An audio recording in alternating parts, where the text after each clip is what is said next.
And now, the thrilling conclusion where I take my phone case covered in crap off my phone. Oh, yeah. Now you can see me better. So much nicer. Welcome to Prelude to Ulysses, where we're just going to get drunk as shit. And, read from Ancient Evenings. Okay, this channel is called Prelude to Ulysses. You don't gotta do this every time. Yeah, you do, man. Oh!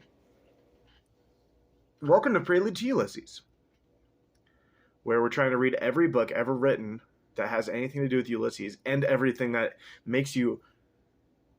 doesn't have anything to do with Ulysses, and whatever I want. Like the Bird book. This is all Prelude to Ulysses. This is the one where we read Ancient Evenings by Norman Mailer. Norman Norman. This book is fucking lit. Let's just get into it. Last time, so Menden had it. The first is trying to. Oh, maybe someone can AI me. Someone please transform me into some kind of dragon. Oh. Quit doing that, dude. Don't do. You look. I don't know. Turn me into a dragon, for sure. Here's the points you need to look at.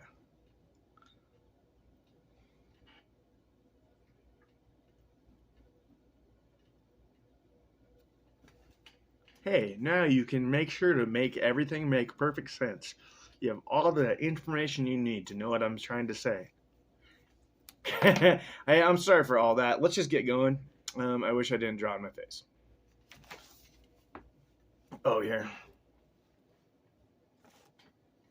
To Book of the Charioteer. The Book of the Charioteer. Part 2. Mendenhedit is describing the early life of his first life. He's had 4 lives, where he meets Ramses II, I think, eventually. He, as a little slumlord that he was, no, what's a slumdog, he kind of rise through the ranks of an army, because he was a strong little turd, and could carry a chariot and trick some people, and was really good at charioteering, and like could tie it around his waist and do fancy tricks. And someone hated him for it. I don't know. Who knows why? Because he's a douche. And this is all a story he's telling to his family and the pharaoh, like probably several hundred years later.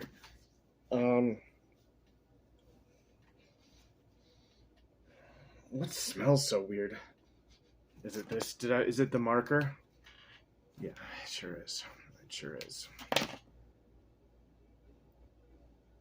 But then they kind of sent him off to some weird swampland, some Shrek Island, where he hung out for a while, and it sucked, and there's a bunch of bugs or something.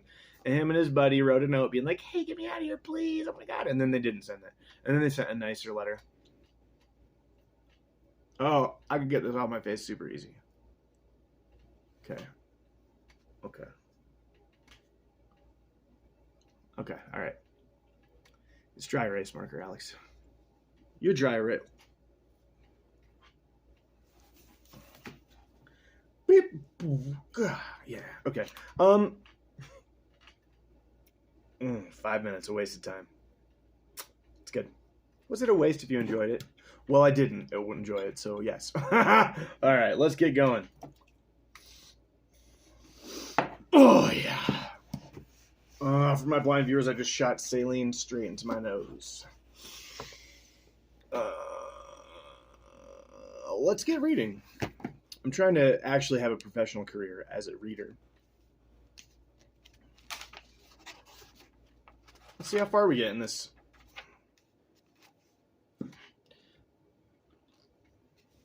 I'll be back.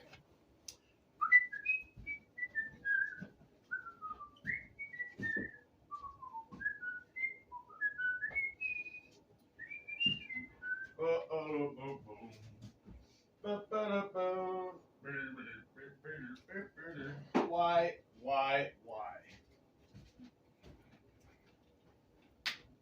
We ain't.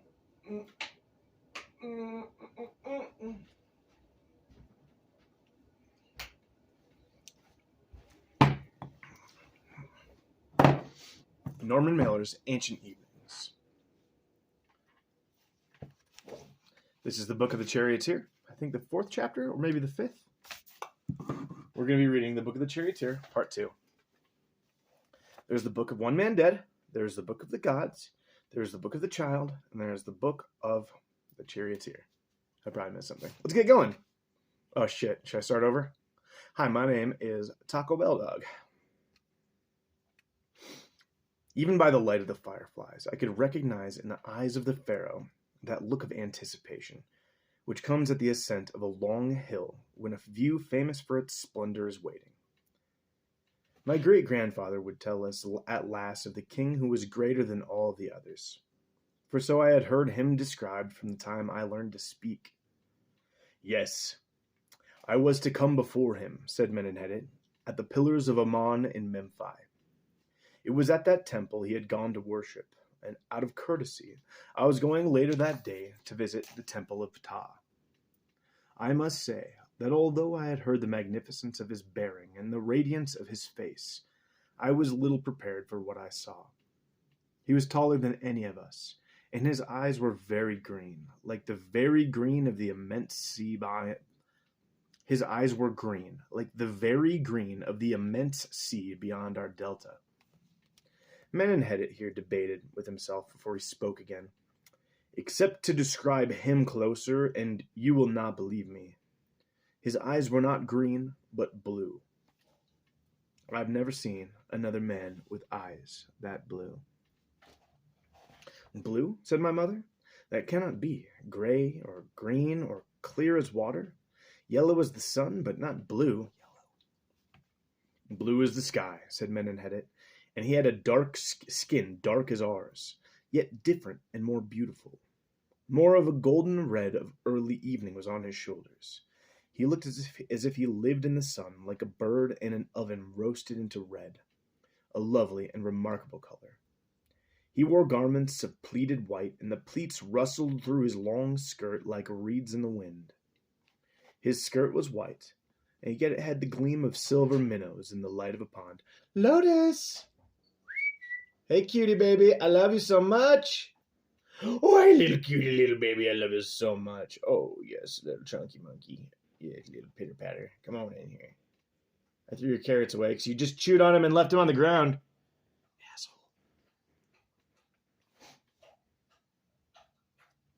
The gleam of silver minnows in the lights of a pond. If you're interested, you can edit all that out.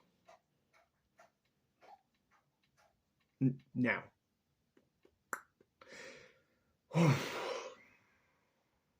This is hard today. Like your mom. What? You know, I was doing this one pretty good for a while. I was just getting here. I was reading. I was professional. I'm fucking it all up every day. That's all right, though. I love this so far. I'll make a statement about the book. It's paper? Damn it. This is awful. What is most extraordinary is that his hair was more yellow than the sun, a light gold like flax, like a mead. His hair danced in the wind faster than the pleats of his skirt. He had golden yellow hair, asked Ta-Nem-Otep. He did then, at the beginning of his reign, hair as yellow as the pale sun, but it turned dark in the years he ruled, and his eyes went from blue to green to yellow, but had hues of brown. And his eyes were dark by the time he died. Even as are the colors in every painting I see of him, said our pharaoh. Even as are the colors in every painting I see of him, said our pharaoh. Yes, but the artists are forbidden to paint his true colors. He believed, as he imparted to me once, that his hair would mourn and grow dark if truly painted. And indeed, he wore a dark wig on all public occasions, except when going into battle or visiting the temple. That is the truth. And you saw him first at the temple of Ammon? I saw him first with difficulty. I had just come back to Memphis after 2 weeks of duty in one of our forts, and only as I reached my quarters did I recognize by the babble of strangers rushing past in the opposite direction that the young pharaoh had not only arrived in Memphis on the same morning as myself, but was now at the temple.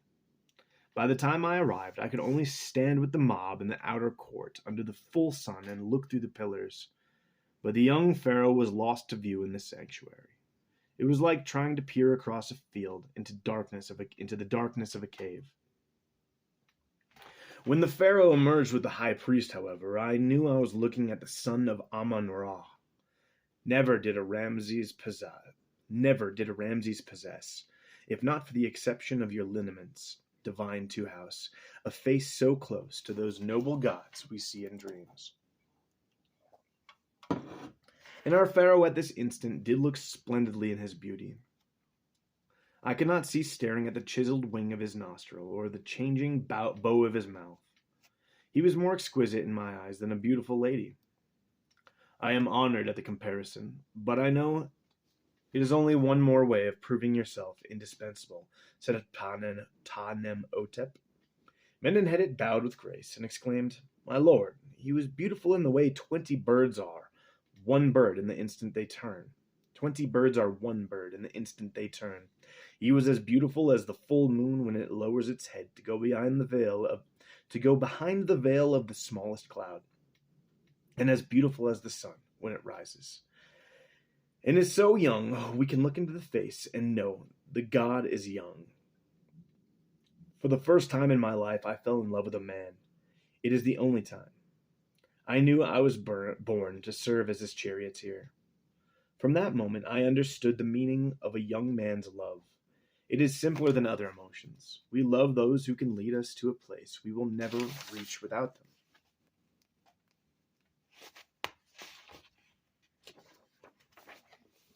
Here he stopped to nod to the pharaoh, and then to my mother. Our pharaoh had been conducted to the temple of Ammon by charioteers from my own barracks. Seeing them emerge out of the sanctuary, you may be certain I quit the temple gate in their company. Yet once outside, I had to go rushing for my chariot, since I had been obliged to leave it with a boy on the other side of the temple walls.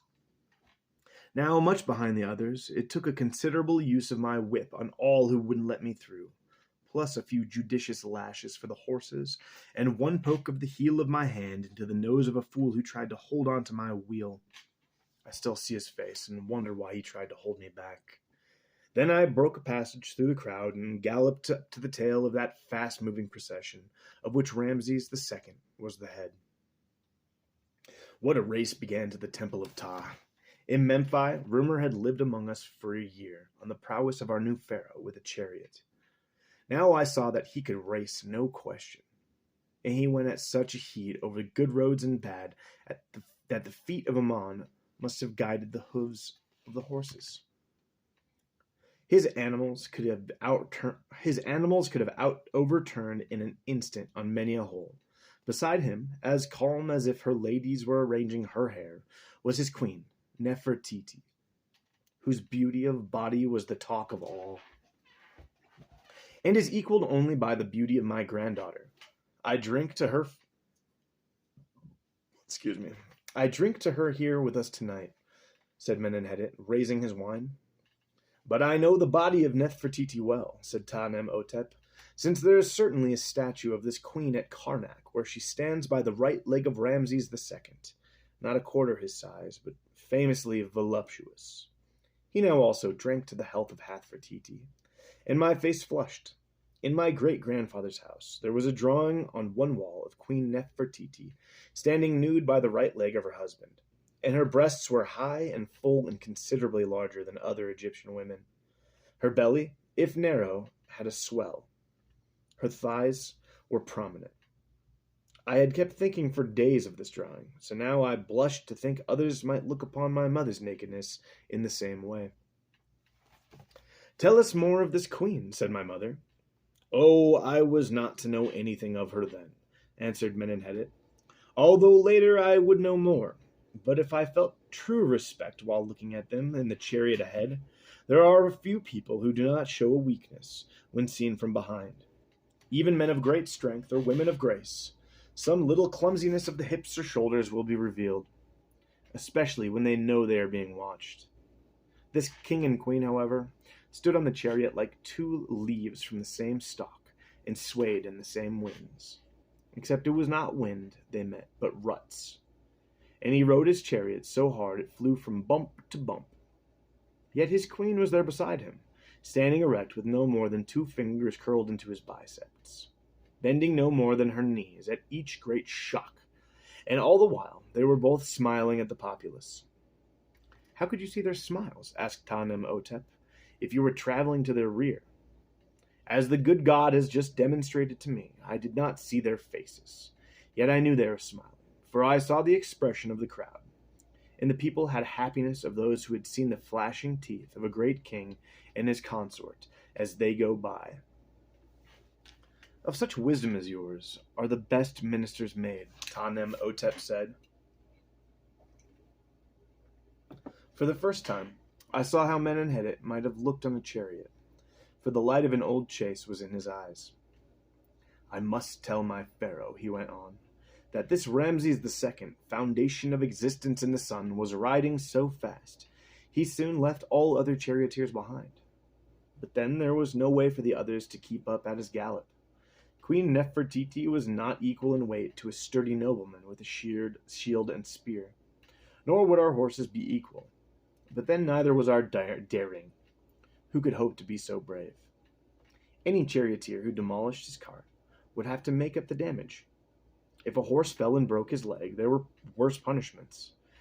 It was folly to try. Yet it was also a humiliation to let him get too far ahead. I was alone in my chariot and unencumbered by another man's weight. Therefore I pulled ahead of the honor guard and kept gaining on the pharaoh at the near loss of my teeth.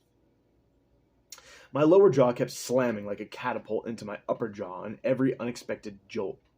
I gained, however, and soon was riding directly in their dust.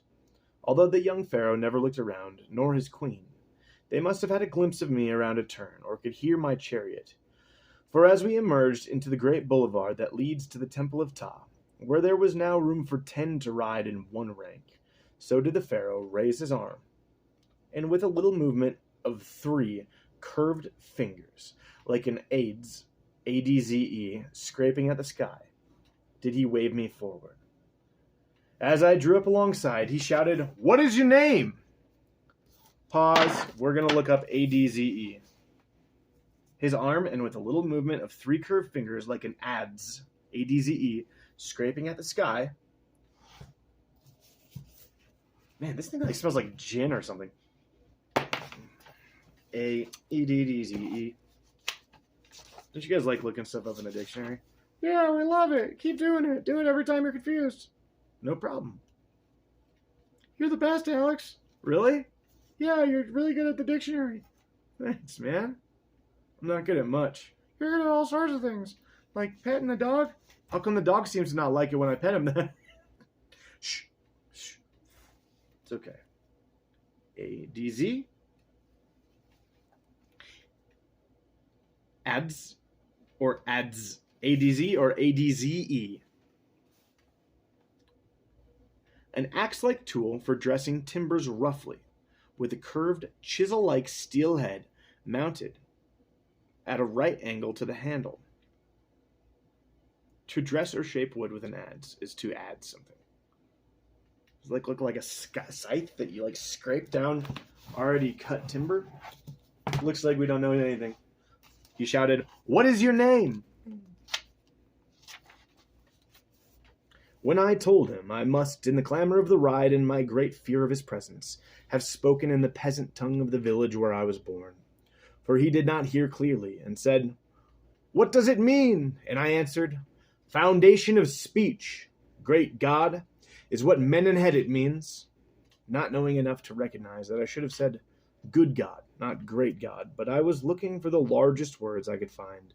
Most overwhelmingly blessed by Ra was what I needed. And I could not remember his other names for trying to keep my horses apart from his. They were furious that the other steeds had come near.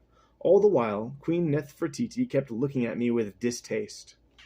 I could feel the dust with which I was covered, and her annoyance at how it smoked out of my wheels towards theirs. So I pulled away a few feet, not before gathering the first knowledge that I would always have of that queen. She adored her pharaoh, and wanted to be alone with him. Here was I, my face sweating through a shield of dust, my white teeth grinning like a crocodile. "If your name is Foundation of Speech, why do you talk so indistinctly?" asked Ramses II, bringing his chariot near again. Once more I drew away, as to not cover his queen with dust, and shouted in the din, "In the village where I grew up, there were more animals to talk to than people, great God." "You have risen through the ranks?" he asked. When I nodded vigorously, he said, "You must be a splendid driver. Draw ahead and show me tricks." I did. I took the chance of wrapping the reins around my waist on that boulevard of long ruts, whereas before I had done it only on parade grounds or in fields with a few holes, but I took the chance and leaned forward on my toes so the bit was slack in the horses' mouths, and merely called them. They were off in a new gallop that I proceeded to steer to the left and to the right of the ruts, and then cross them in a beautiful quick circle, to come up again by his side. But Ramses II merely said, "What do you know about the Temple of Ptah, Ptah?"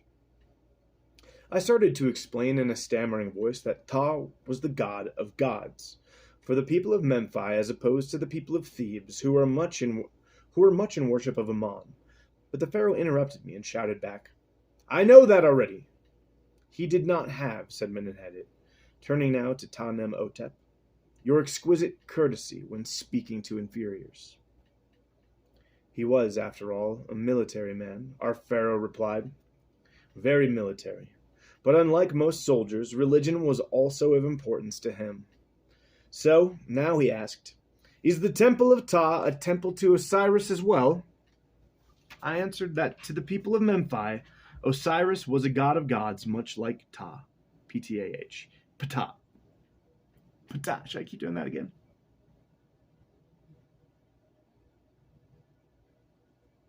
"More revered than Ammon?" he asked me shortly. "It is possible, great god," I told him, "but you may decide for yourself by comparing the temples." I knew there would be poor comparison. "But you may decide for yourself by comparing the temples." I knew there would be poor comparison. The temple of Ammon was, in those days, much smaller, and black with the smoke of the sacrifices, whereas only the whitest marble was used for the temple of Ptah. But again he cut me short. "It's the opposite in Thebes," he said. "There's a temple to Ptah Seker Osiris there. Seker. There's a temple to Ptah Seker Osiris there. Filthy little place with old bones and dogs' feet smoldering on the altar.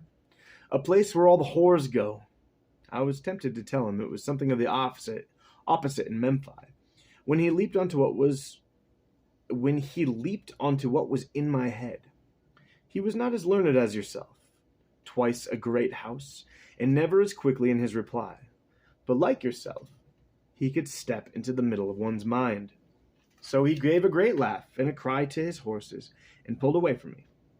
I did not know if he was inviting a chase, but he quickly slowed up as if to encourage me to come near again, and said, "The priests of Ammon tried to tell me that worship of Osiris here in Memphis is only a filthy cult, since at this exact moment we came over a rise to see before us the marble walks and white walls of colonnaded porticos of the great temple of Ptah, as beautiful in the morning light as the robes of the pharaoh."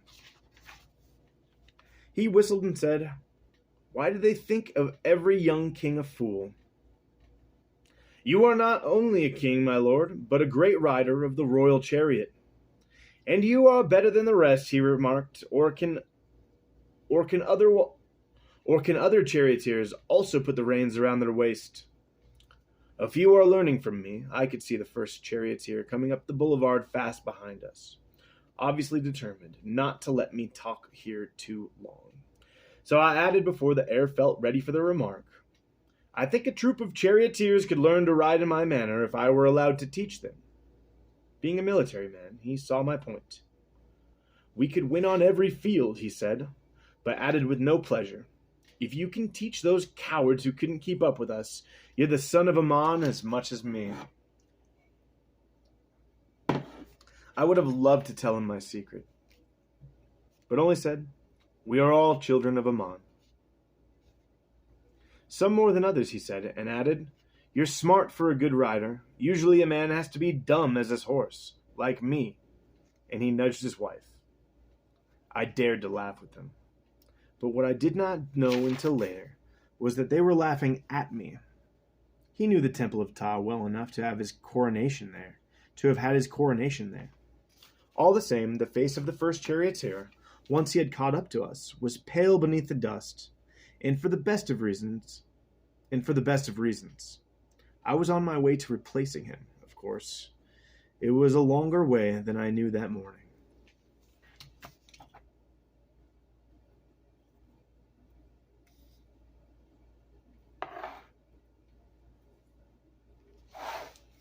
Beautiful.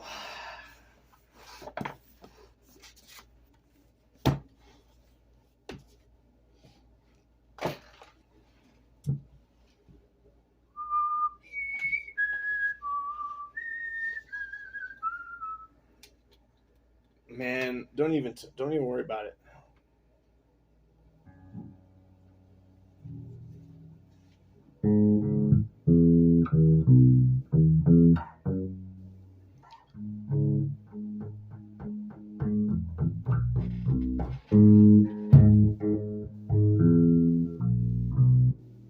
Do you like that song?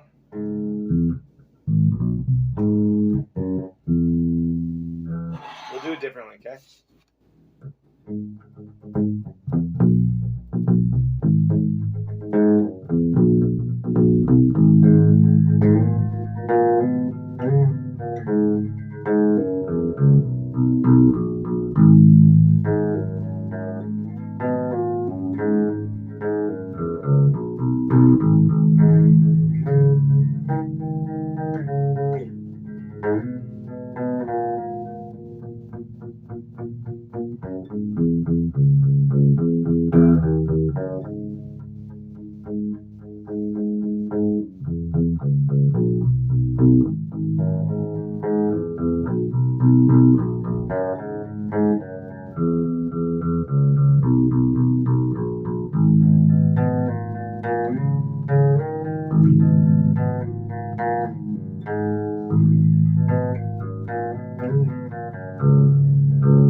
It never ends well, does it?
strings on a 6-string bass. That just makes it a regular bass, but it looks better, doesn't it?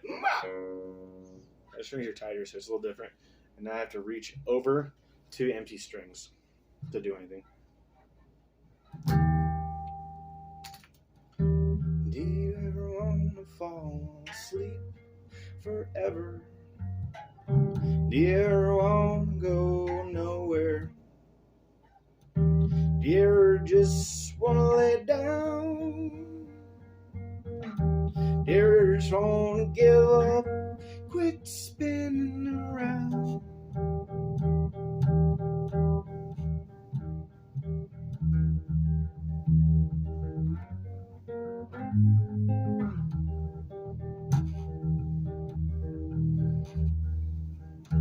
You ever want to lay down? You just want to eat ravioli out of your belly button and go home, home, home. Today I went to the grocery store. I saw 3 people there that I really enjoyed. We were all looking at each other, and it was kind of weird. We were about the same age. We were all in line, and the cashier kept talking about her hair. Everyone said, nice hair. She said, thank you. When it was my turn, I said, I love your hair, girl. You're doing great, baby. I think you're gonna lay down forever. You're just gonna give up and watch Star Trek for 45 hours. Yeah. I got ravioli. I'm gonna eat out of my belly button. You're invited. Oh, then we'll do a recap. All right, so he's still telling the story. This was a pretty, well, no, it's eventful. He met the Pharaoh. And he caught up to him because he's the shit, and he's by himself, and his method of travel, of charioteering by himself, seems to have worked out pretty well for him.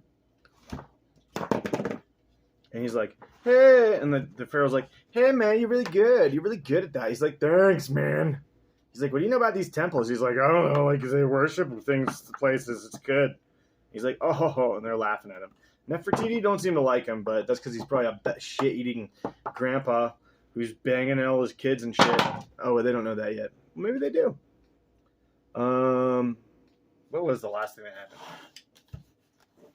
happened? Then all the Pharaoh's like charioteer folk behind him were like,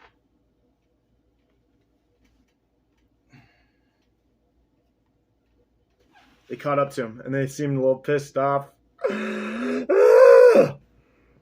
He's like, because I'm going to take their job. Bye.